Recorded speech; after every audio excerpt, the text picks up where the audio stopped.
Good afternoon. I'm William Prince, and welcome to my presentation on gestures and communication as it pertains to speech. When we were given this assignment, I thought of many different options to look at nonverbal communication, and I realized that I tend to utilize gestures quite a bit, as I'm doing as we're talking right now. At that point, I said, well, why don't I do a little research on this topic, okay?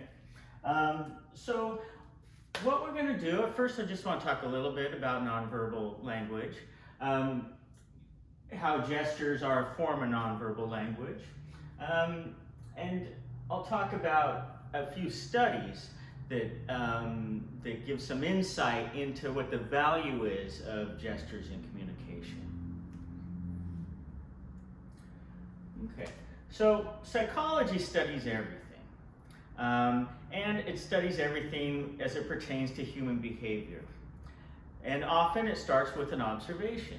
Now, one of the things that comes to mind when speaking of nonverbal communication, how important it is differences that are found by individuals who either see a speech or a performance, and those who just hear a performance. I go back to one of my first communication classes, and they talked about the famous 1960 presidential debates in which Richard Nixon and John Kennedy were debating each other. And it was the first televised debates. And those who had listened to the debate on radio believed that Richard Nixon was the victor of the first debate. And those who had watched it on television believed it was John Kennedy who was the victor. Therefore, there were other factors besides just what the individuals were saying that resonated with the voters, and ultimately John Kennedy did win that presidency, and some say the debates were a part of that. There are many factors of why visually watching that debate could have made a difference between listening, how John Kennedy looked compared to Richard Nixon. He looked healthier. He had a charisma, and maybe the charisma was visual as well as both auditory. But ultimately, there was a part of what wasn't being said that assisted Kennedy in becoming president. So psychologists have studied nonverbal communication quite a bit, and there are subspecialties in psychology, and actually there are many subspecialties. But often in depth, there are those who study specifically things like language and cognition. Okay? There are many theories related to what gestures accomplish for both the speaker and for the listener.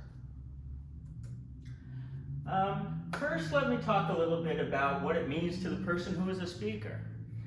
Gestures play a role in conceptualizing speech. And one study that I discovered by Hossetter et al. In 2007 was informational packaging hypothesis. And this hypothesis essentially means that we package information together, and through utilization of gestures, that helps us conceptualize what it is that we are saying or are going to say. She took, please note there were two other authors as well to this study, but there were 24 participants who were asked to describe dot patterns. Now, some of the patterns were merely just dots that didn't necessarily have a geometric pattern to them, and some had a geometric pattern to them.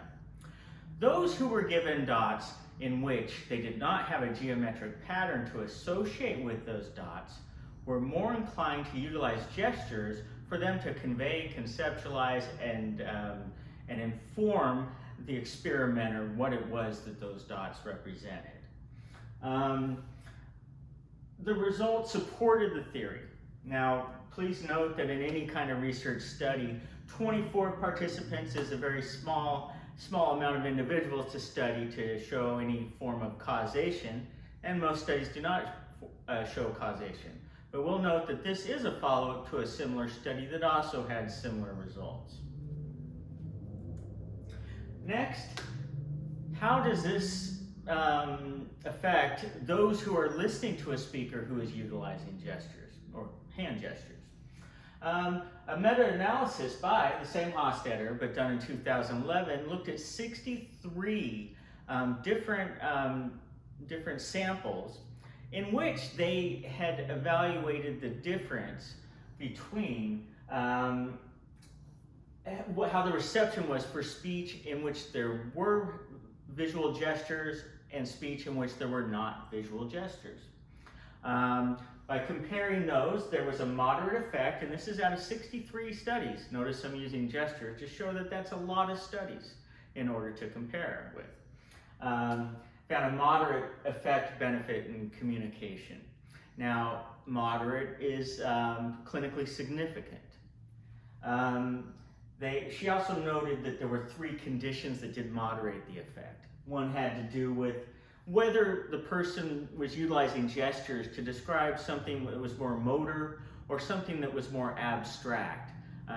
If the individual was describing something more motor oriented, there was definitely more effect on the listener.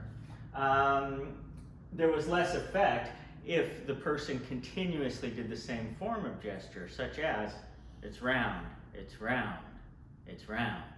The more redundancy, the less effect that would have on the listener.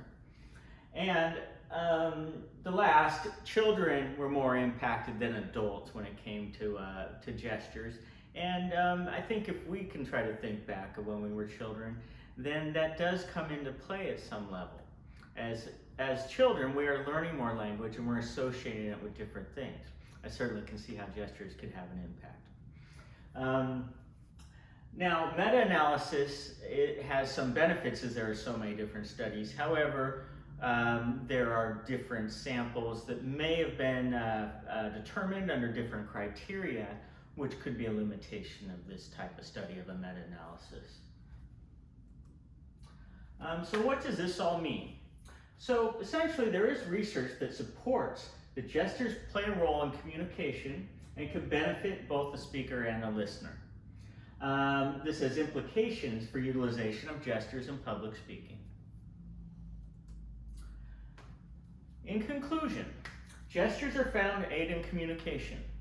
Research supports benefits to both speakers and audiences.